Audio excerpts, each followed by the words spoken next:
Hello, hello. This is our second episode of the Triggers book that we're going to be talking about, reading along with. Why did it do that? I'm just getting in on my iPad.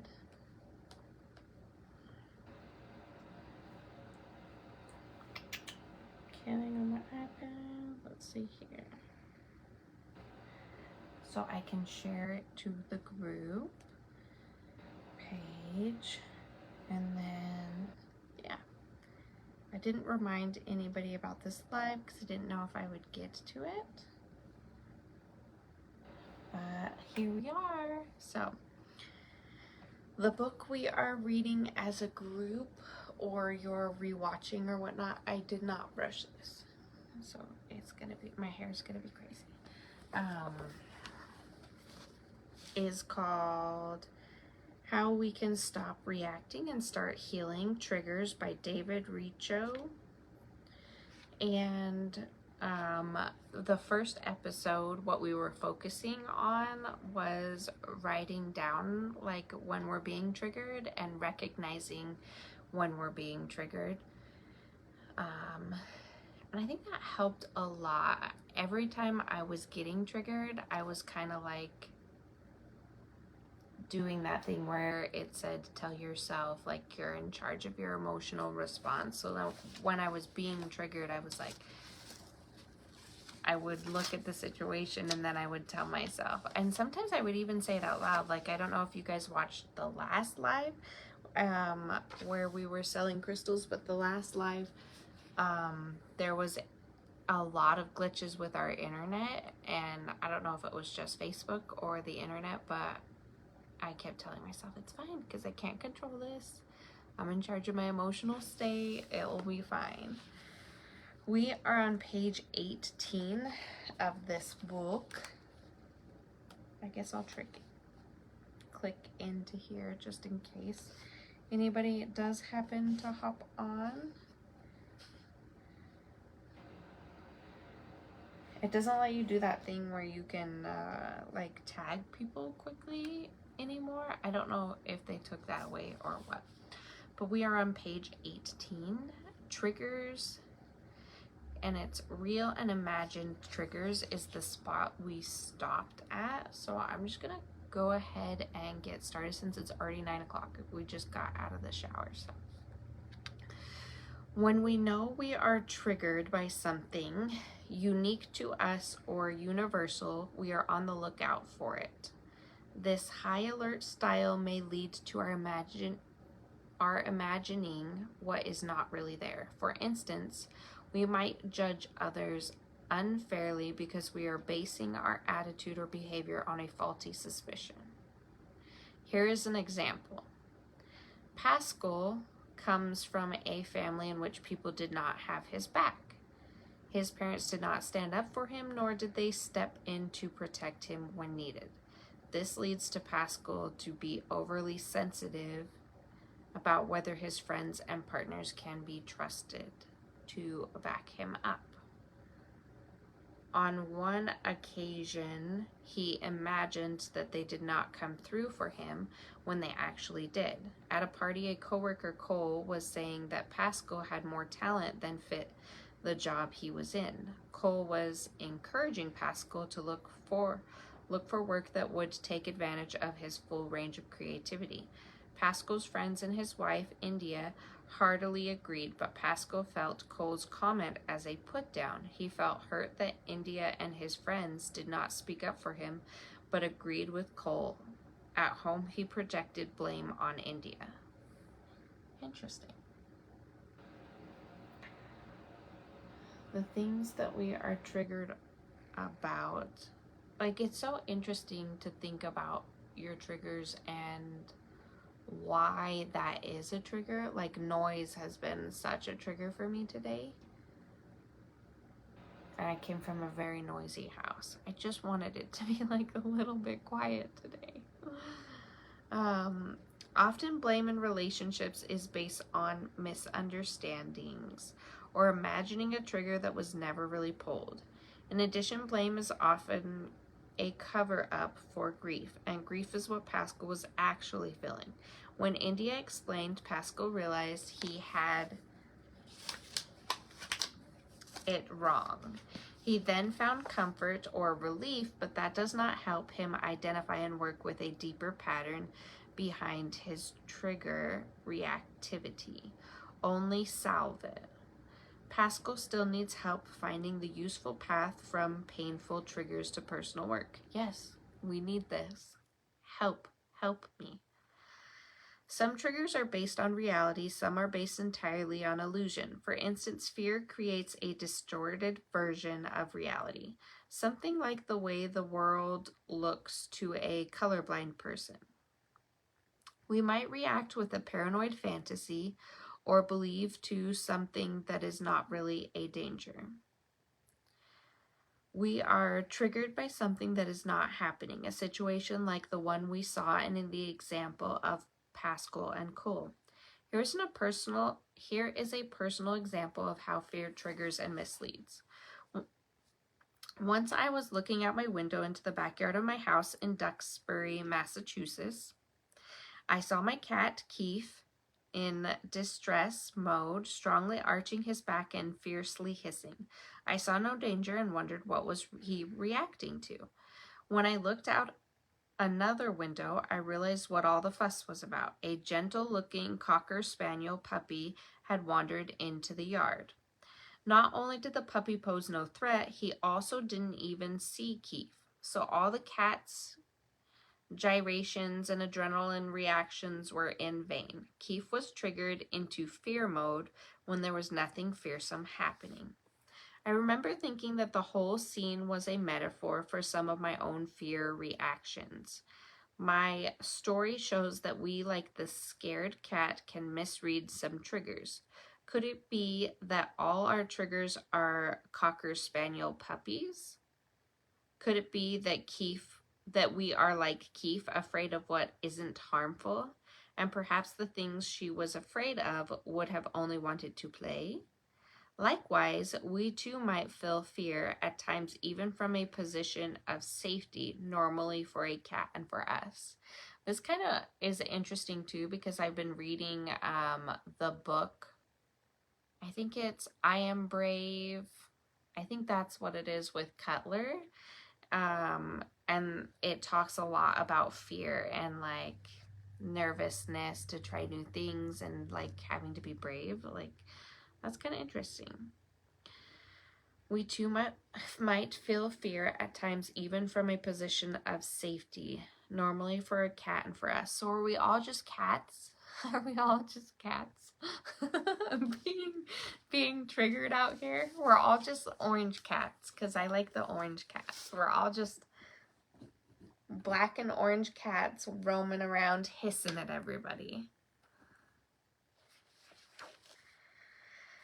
We are all triggered by an illusion when the meaning or level of seriousness we imagine does not match reality. Since we are caught in our own projections, this mismeasurement will be well nigh impossible to pick up on. I've never heard that, well nigh. Maybe I'm saying that wrong, but impossible to pick up on. Here is one example. Jamie tells her friend Casey that she is moving away by the end of the year. Jamie's words are a trigger. Casey immediately has a sinking feeling in her stomach. Jamie's message is simply that she is leaving town. Her decision was not meant to be an abandonment of Casey, yet Casey feels it that way because her emotions do not distinguish between absence and abandonment.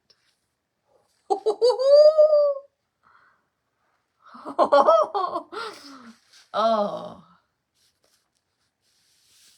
that like rub my heart.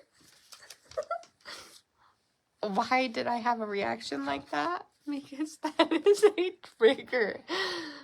Wow. Okay. That's really profound. I don't know if you guys are ever that way. What am I giggling about? My own internal battles, my triggers. Like, so I don't know if you guys were paying attention. Like, classes in session. Listen up here, pal. So her friend says she's leaving. She's moving away, and that triggers her abandonment issues. But it says her emotions do not distinguish between absence and abandonment. Absence and abandonment. So I do not like when there is an absence. I feel abandoned. But that, would that be an illusional trigger? Absence does not mean abandonment. What is that clicking?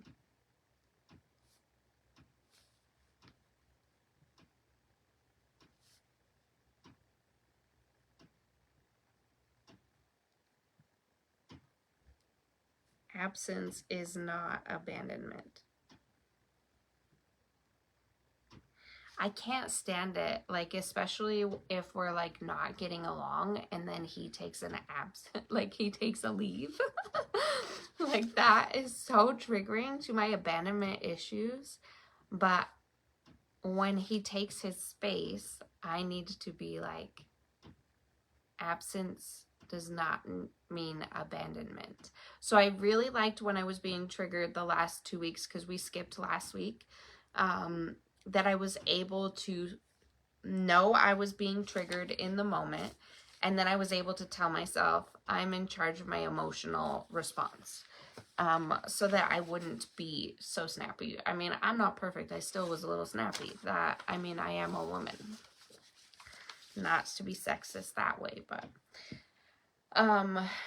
now when this is a trigger, so it's so interesting to identify your triggers and kind of try to reframe it. So like, if I get triggered by my abandonment, absence does not mean abandonment. Does anybody else suffer from abandonment issues, or is it just me over here? Like, I want to like cover my face up. Absence is not abandonment. This hair is what? It's fine. Okay. That hit me so hard in the heart chakra.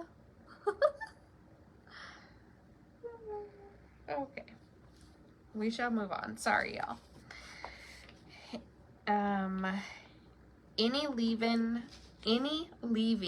is taken as abandonment, which exaggerates and mistakes its meaning. A fear of abandonment doubles the impact of a trigger.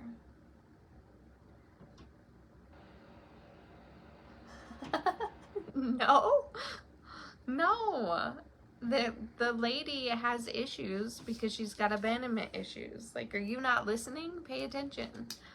That lady has abandonment issues, and if you have abandonment issues, you need to focus on absence not being abandonment. Just because her friend's leaving and there's a leave of absence, there's like distance or whatnot, it doesn't mean her friend's like, I never want to see you again, we're never going to be friends again, we're never going to hang out again. She's not leaving her, she's just leaving locations.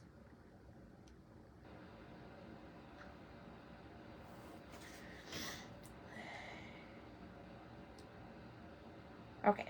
A fear of abandonment doubles the impact of a trigger. Casey will benefit from her reaction when she sees that grief is appropriate, but feeling abandoned is a pointer to where her work is. This example brings to mind the psychologist Erik Erikson from 1950s book Childhood and Society. Why do we think the face has turned away which only looked elsewhere? Why do we think the face that's turned away when it's only looking elsewhere? I don't know, because it's so easy to focus on the negative and the bad. That's kind of an interesting metaphor. I should have put this up because it is driving me crazy. I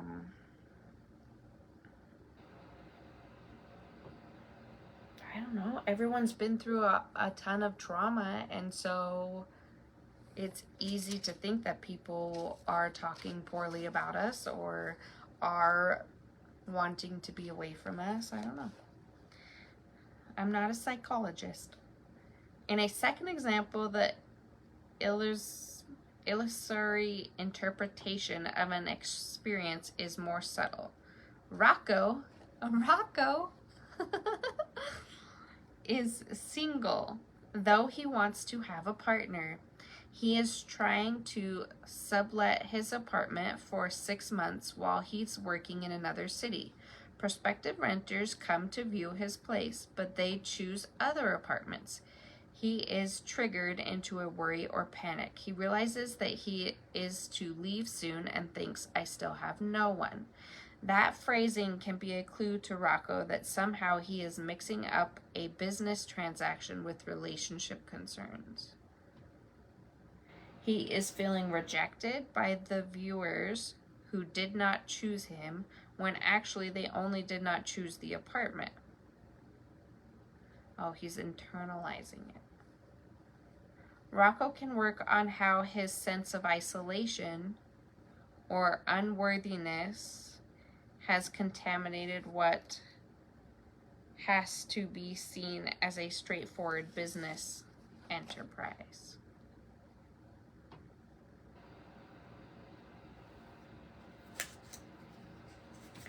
Again, I think that it's going to be super important for us to take time to identify when we're being triggered in the moment of a trigger, in order for us to start like putting down and writing down when we're being triggered, so we can identify like what the source of triggering is. Like abandonment, and unworthiness, isolation, whatever like this stuff is, rejection. Like there's a reason why certain things are triggering. It's like a breadcrumb. The trigger is the breadcrumb to what's actually going on. But we're not supposed to talk about our feelings. Paco is in a very stressful situation. We notice in both examples that we are triggered when we have not separated what is informational from what is personal.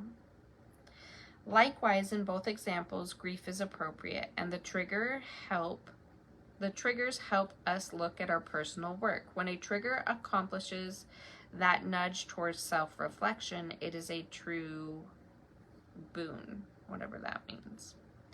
Casey and Rocco might tell their friends about how they were triggered. Their friends may rush to explain, oh, it wasn't meant that way. But that statement is addressed to the part of the brain based on reason, the prefrontal cortex. The trigger reaction is happening in the limbic system of the brain. So rational explanations do not work. The friends are speaking in cerebral to someone who now can only speak limbic. That part of us does not listen to reason, cannot listen to reason. The work for Casey and Rocco will require a deep look into the primitive origins of their reaction and a reach into appropriate feelings that have been avoided. A reach into appropriate feelings that have been avoided. That's what I'm saying. Like the triggers are breadcrumbs, and like you need to follow those breadcrumbs to get to what the main reason why that trigger is happening. What emotional trauma or feelings are being hidden and covered up, and then like that trigger like kind of sends you into that fight or flight mode where you respond so quickly. Like if we can identify where the trigger's coming from and work on healing that emotional trauma, then maybe our triggers could become less.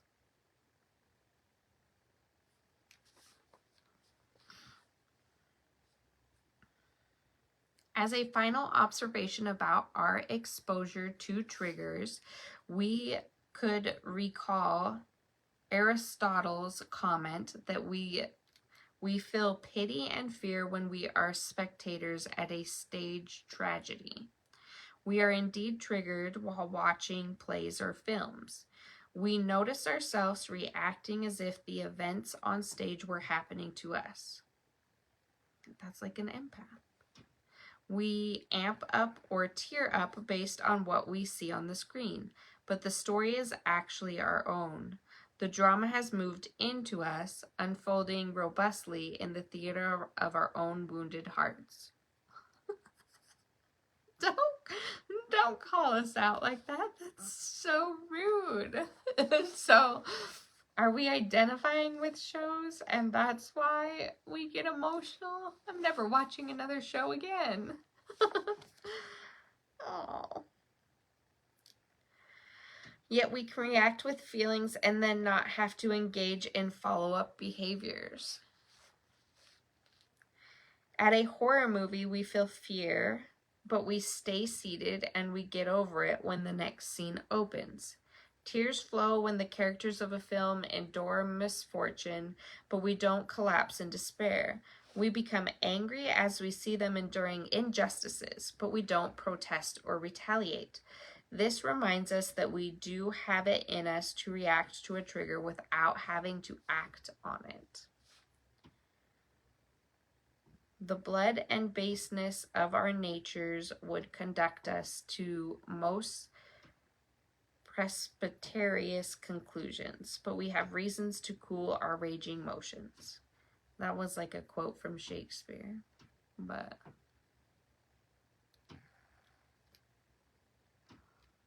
yeah. I guess that was kind of a cool pat on the back. It's saying, you know, when we watch movies and we have emotional responses to movies, we keep it in control of our emotions while we're watching it, more than likely, unless you're a sports person and you're throwing stuff, or sometimes people that watch the news can get mad too, but for the most part, you're in charge of your emotions, so that's like a pat on the back. So we are capable of not being triggered to the point of an emotional response, is basically what it's saying. There are so many like clickings, and it must be the dishwasher.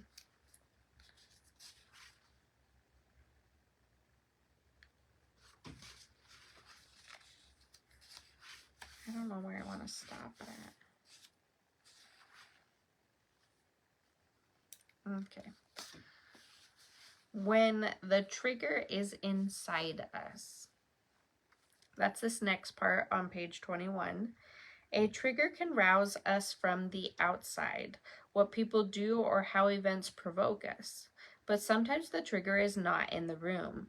It is internally aroused. We recall an event that was traumatic. We imagine what might happen in the near or distant future. We have a sense of guilt or shame and feel a fear of impending doom or punishment. We realize we hurt the feelings of a friend, and we are triggered into the fear of losing the friendship.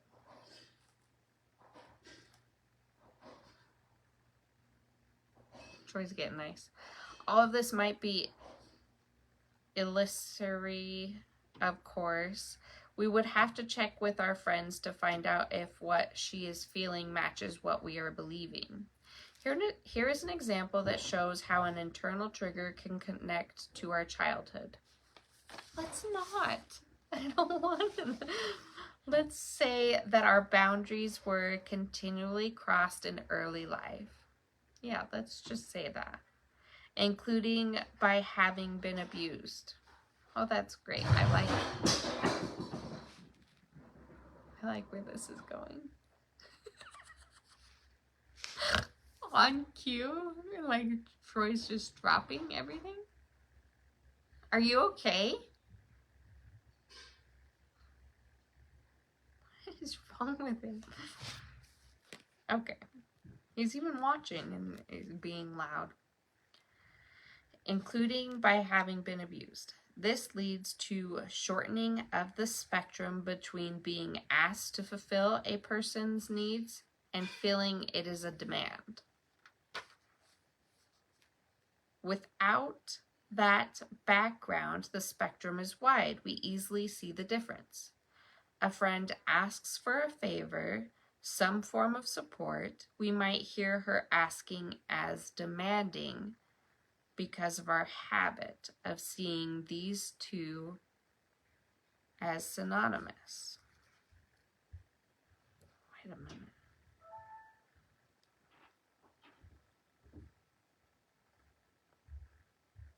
Our wick is short, so we easily become angry and can't trust that our anger is justified. Instead, we can ask her directly if she is asking or demanding. If she is only asking, we can confess humbly, I get these mixed up sometimes, so I need others' help in discernment.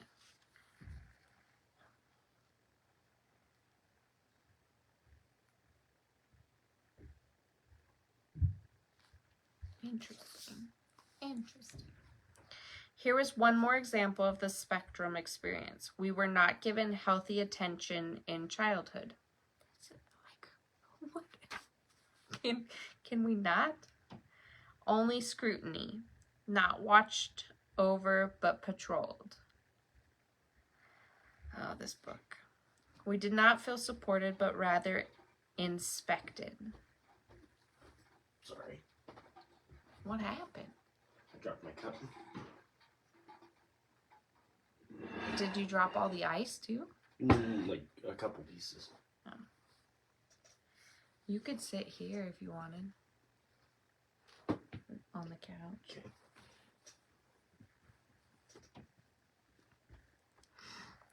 We did not feel supported, but rather inspected, especially to find out if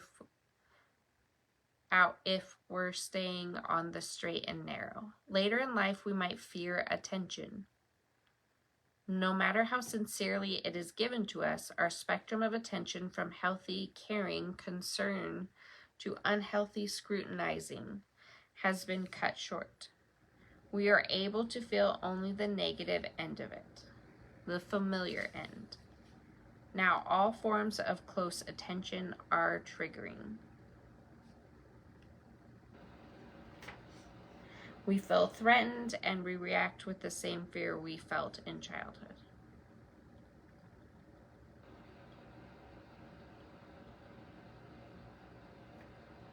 I don't know.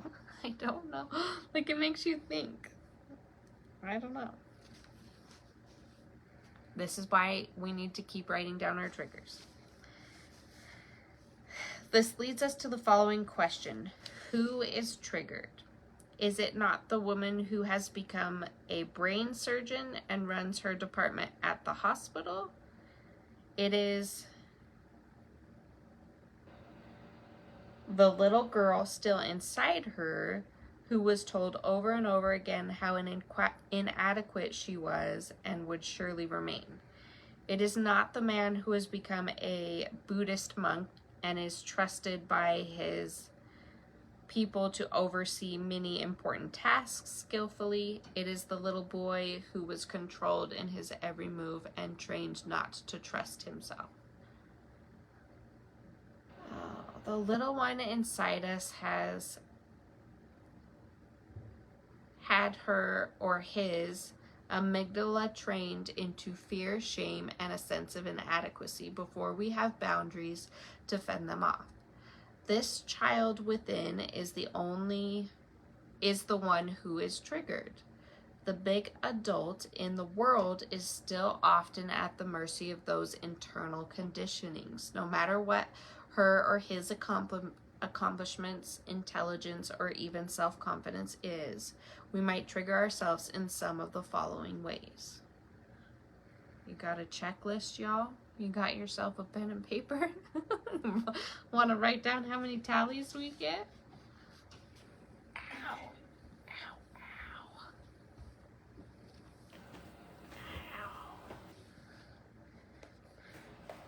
Ow. Okay. You ready to see how many triggers you got? Just one. Me? Why do you say just one? Just me? The ultimate trigger. I'm not.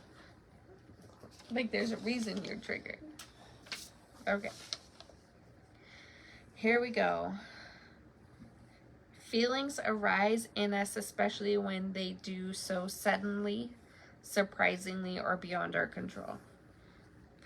Feelings arise in us, especially when they do so suddenly, surprisingly. Don't reiki me. What? You're reiki. No, I'm just... My neck already is like muggy. What? So, can you just put your hand on my lap or something? You're triggering me. Is it triggering? It is triggering. Okay. I will Thank you. respect your trigger. Thank you. Okay. So, yeah. I do have sudden emotional feelings. The next one is we have a gut feeling, premonition, suspicion, or intuition. I get those. We keep doing what we don't like ourselves for doing. For example, fishing for compliments, whining, manipulating, being too passive, getting caught in arguments with people who are closed to new knowledge. What? Is that a trigger? That last one? Maybe.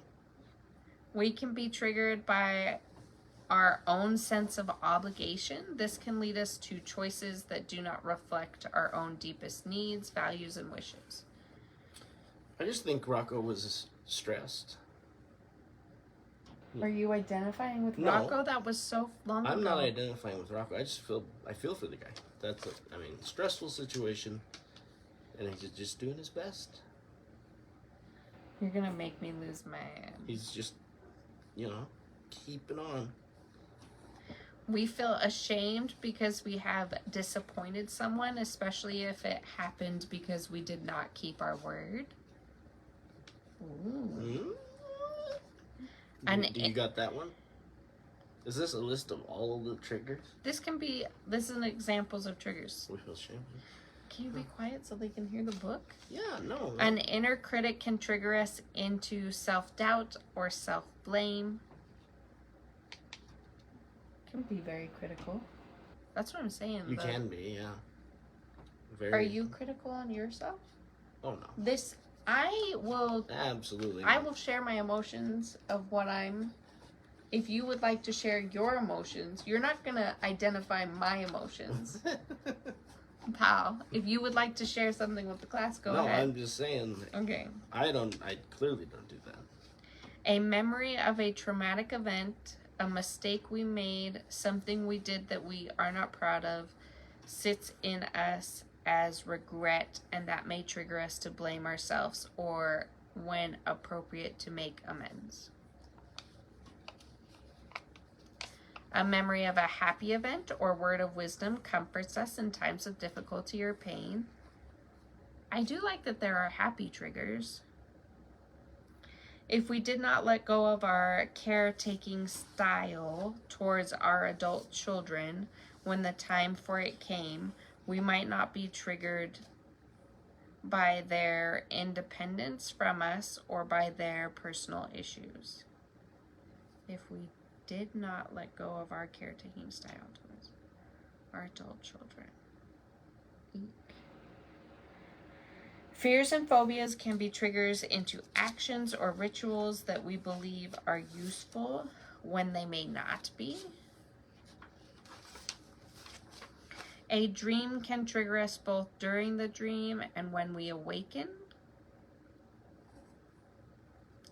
Any one of our senses can trigger us. Our olfactory sense that's our sniffer, is our particularly powerful and has a long-lasting memory. We can be easily triggered when we smell something that has association with the past experience. For example, particular foods, perfumes, scents, flowers, human or household aromas. Human aromas.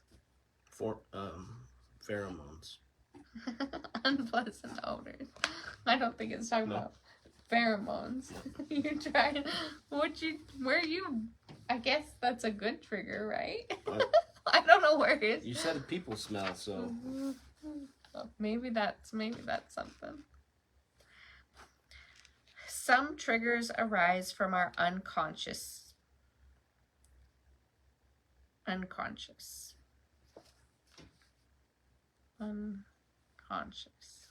what are you pointing at it for? Is that how that's it?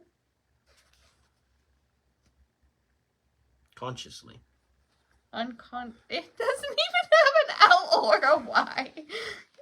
Never mind. You're less helpful. That? Oh, I was looking at the next line. Oh, it does have consciously in the next line. That makes more sense. Yes, I was you're like, whoa. unconscious. And He then, is sleepwalking. Nope, I was on the wrong line. They may take That's a what you while. were pointing at. They may take a while for us to catch on to consciously.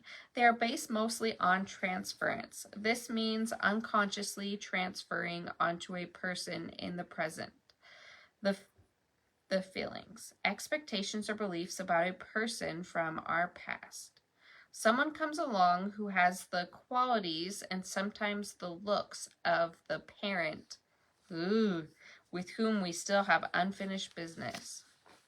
That's like when somebody says they're a Gemini. I was talking about you. When somebody says they're a Gemini, I'm like instantly like, ugh, because that's my mom. But now, like my besties, I have tons of Gemini friends now. It's crazy. This time, the trigger does not lead to a burst of anger or a withering in sadness or fear. It is much more subtle. Get out of here. What? You're making me hot. We try to get that triggering person to come through for us, to relate to us, to show love for us as we wanted one of our parents to have done. If he or she is withholding or distancing,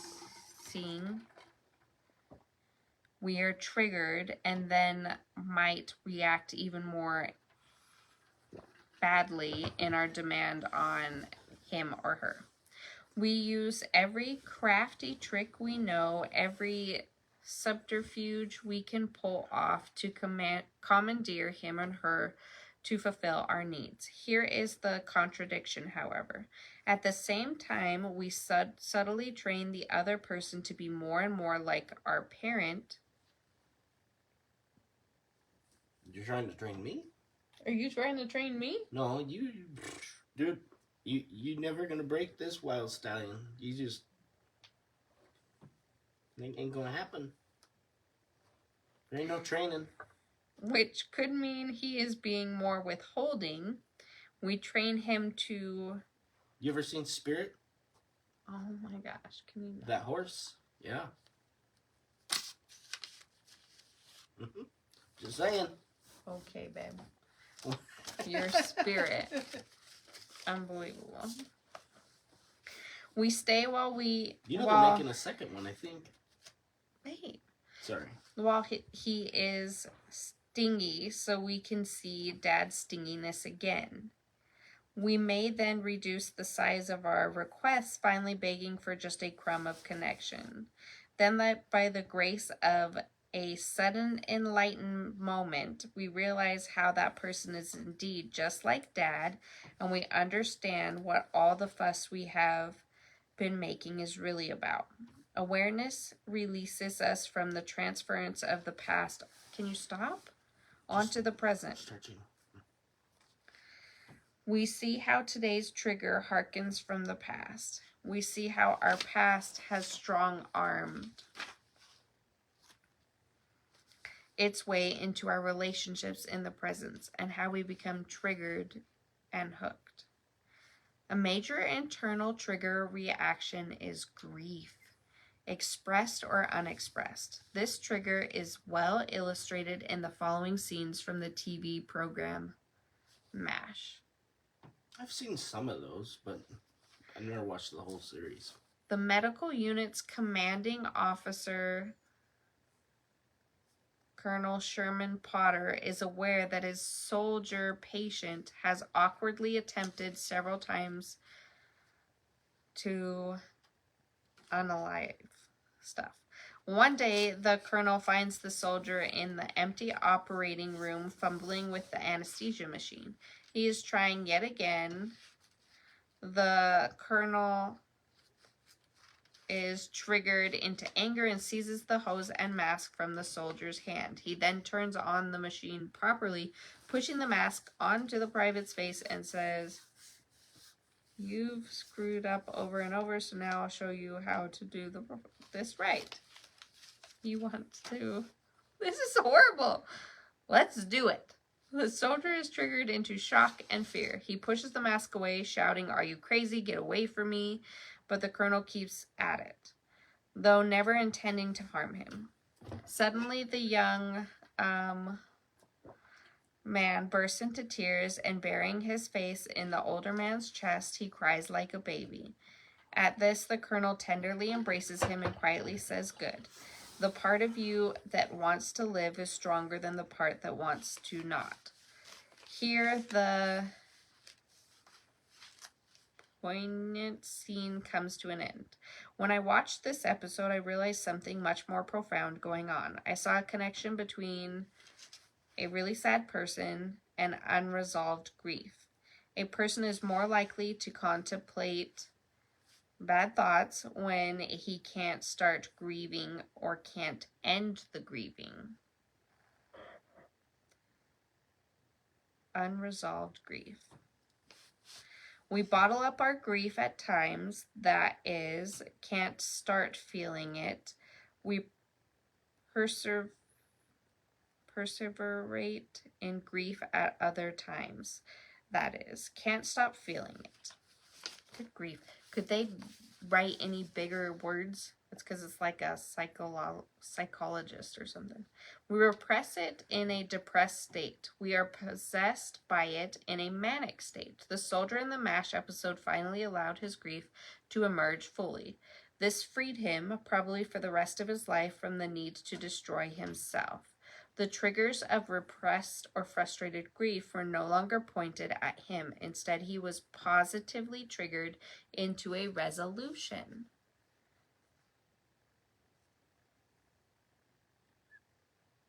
I don't suggest that. That was obviously an episode. We cannot overlook one other detail in the scene. The grief happened in the arms of someone who cared. It is the combination of letting go into our grief while we are held safely that graces us with the full antidote to despair. So maybe we need to find grief partners. What does that mean? I don't know. What's a grief partner? Unresolved grief. Somebody needs to hold you. Is there like while an ad you let on go of your Craigslist grief or something? No, it's like a cuddler. A grief person? A grief cuddler? Nobody would sign up for that. Man, It's the dishwasher. there's some weird creaking.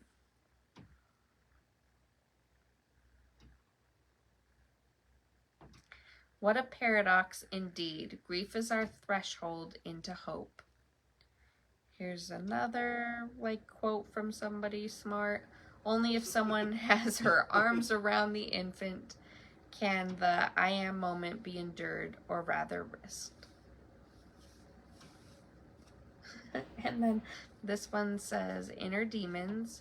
Some Buddhist masters wake themselves up with a practice in which they invite all the demons of chaos and disaster to visit them. My little self says I am not at that point. But a braver, more expansive self answers, maybe that is what I have already done. Holy crap. No.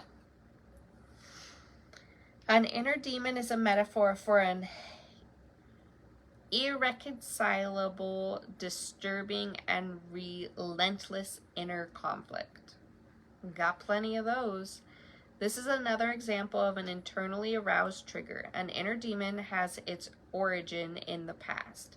It can take many forms. For example, feeling haunted by regret, shame, nagging guilt, some terrifying past experiences that obsess us. Likewise, when we repress our traumas, they turn into buried ghosts. These become inner demons because the cemetery is inside us. An inner demon brings a gnawing sense of inner collapse, a chaos ever approaching, always clutching us. This condition feels like a war within us from which no truce or treaty is possible. An inner demon is a torturer that triggers both anxiety and a sense of powerlessness. It is ego. That is, we cannot integrate it into our sense of normality. It feels alien to us, like a sinister demon possessing us. Inner demons can't be fully named. We are conscious of their presence, but we find it hard to describe what they consist of or what they want of us. An inner demon is ultimately an ineffable anguish. Ineffable anguish. Since healing takes telling of our pain, inner demons are tough to banish because we bottle all that crap up. We just put it in a little bottle. We lock it away. Actually, inner demons are thought forms of a paradigm our ego brought into and now plagues us with. Inner demons can lead a person to addiction or other forms of escape, including bad things. An inner demon cancels our ability to protect ourselves with self-deception. We have to face it, there's no escape.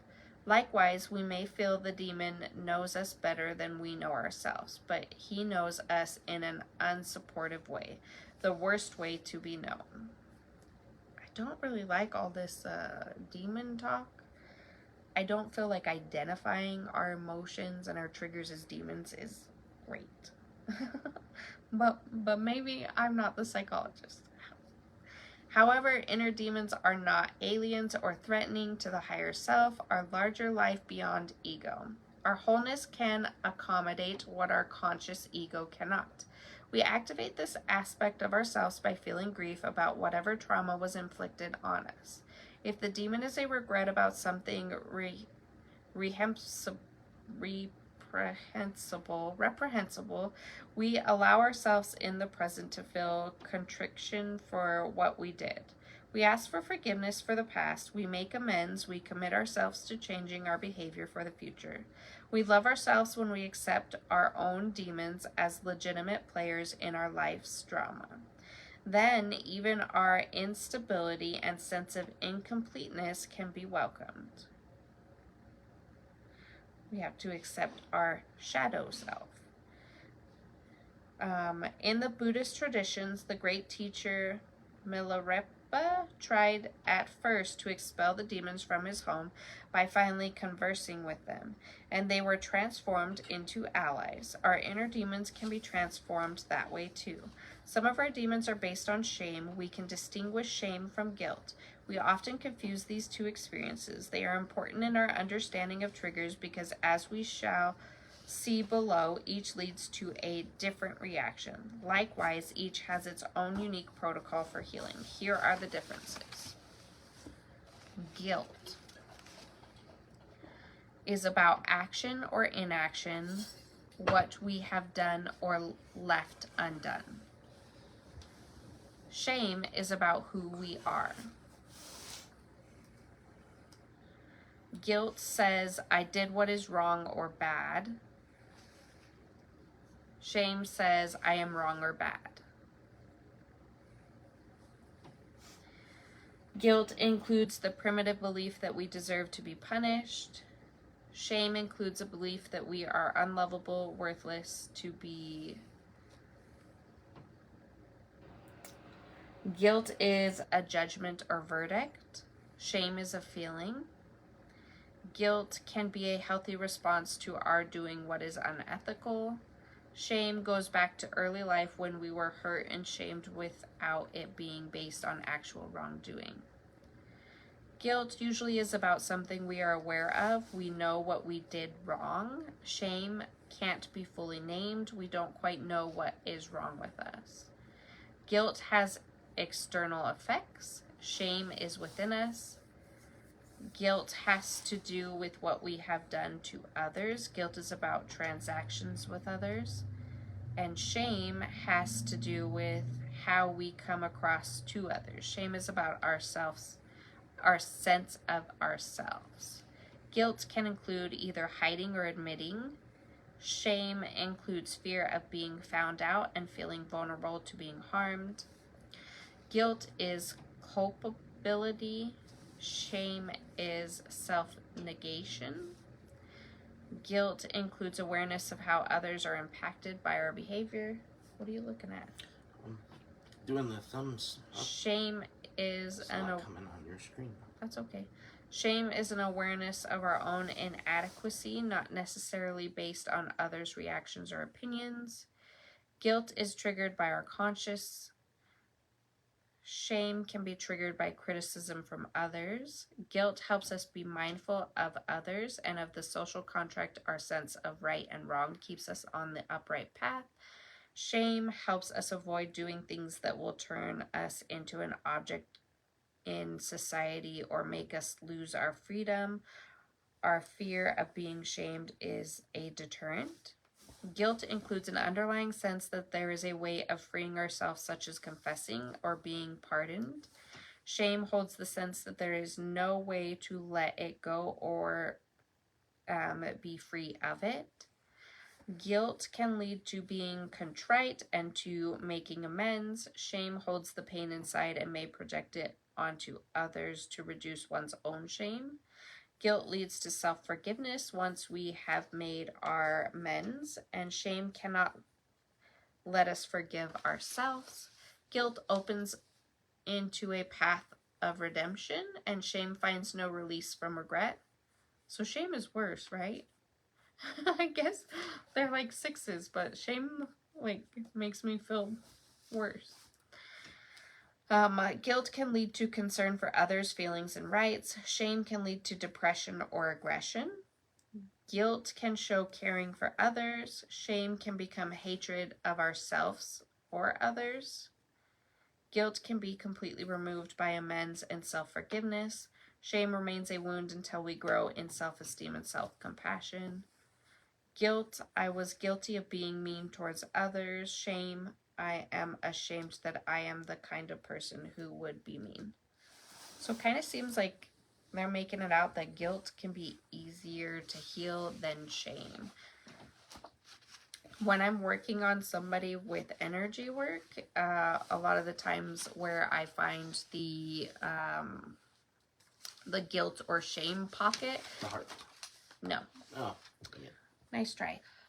Is actually in the yellow chakra, which is the solar plexus, and it's a lot of the times in your ribs or like stomach, people with a lot of stomach issues, rib pain.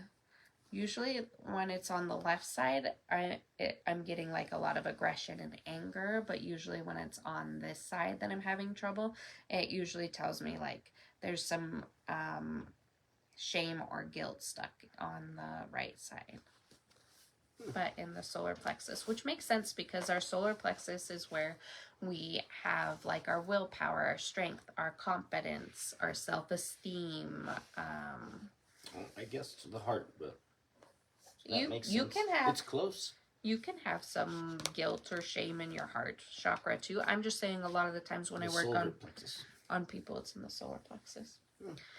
Anyways, y'all, that's the page we're going to stop at. We will pick it up again on page 29 next Wednesday, hopefully. Sometimes we go live on Wednesdays, sometimes we don't. It depends on how tired we are from the day and from the kids, and if we got to the kids to bed quickly. So I love you guys, and I will post this on YouTube. I need to post the first episode as well so that you guys can find it more easily on YouTube. But I hope you have a good night and you get good sleep. Make sure you set your intentions to have a good night rest and to stay in your body and just rest. Night.